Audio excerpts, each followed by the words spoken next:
cell match was found, and another month later, we checked into the bone marrow transplant unit with the understanding that we would be there for 6 to 7 weeks.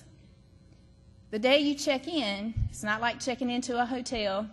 You immediately begin taking chemo, which slowly over the course of the next 2 weeks makes you very sick. It kills all of your bone marrow, which your bone marrow makes all of your red blood cells and your white blood cells, so it kills your immune system and your ability to make red blood cells.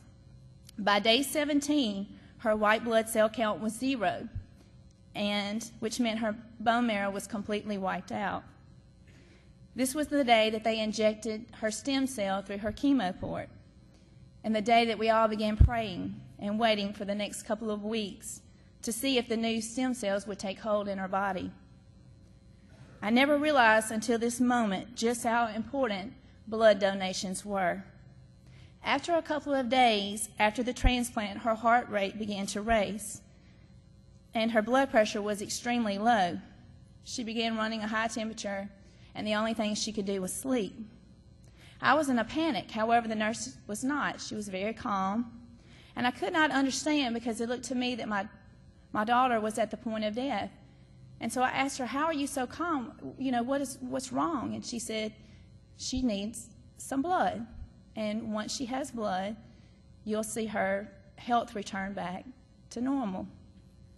And so that afternoon, sure enough, she had her first infusion of blood. And by the afternoon, she was sitting up, had enough strength to watch TV. I literally watched that unit of blood bring life back to my child. I watched 5 more times how she would come so close to death. Once again, the shallow breathing, heart racing, and sleeping all day because her little body was not able to produce the blood that she needed. Each time after the infusion of blood, her lifeless body would come to life once again. It is at these moments that you fall to your knees and you thank the Lord for blood donors, thanking Him that someone cared enough to take time out of their busy schedule to give blood. Without blood donors such as you, Olivia would not be here today. Olivia engrafted 100% of her bone marrow transplant, and that's a huge miracle that occurs very rarely. Another miracle that occurred through Olivia's bone marrow transplant was that her body now makes the enzyme at 70% on her own. Without this miracle, she would have had to have an enzyme infusion once a week for the rest of her life. Today, Olivia is a healthy 3-year-old little girl who attends school 3 days a week at St. James and who loves to cheer the Bulldogs to victory. These miracles could not have happened in Olivia's life without the miracle of someone taking the time to donate blood. I urge you today to be a blood donor. Through your blood donations, God is using you to work miracles through other people's life. And you never know, it might just be your life one day. So save a life and give blood.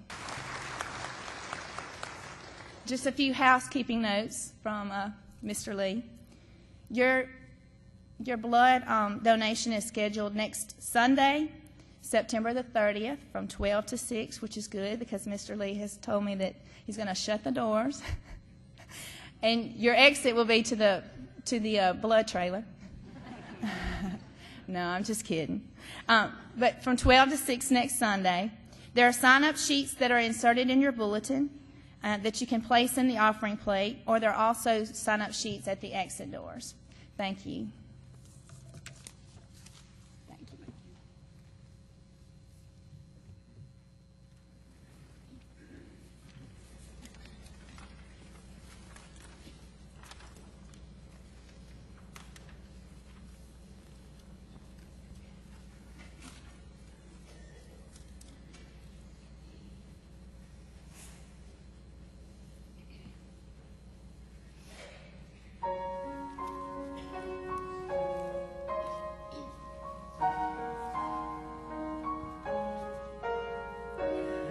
First time you came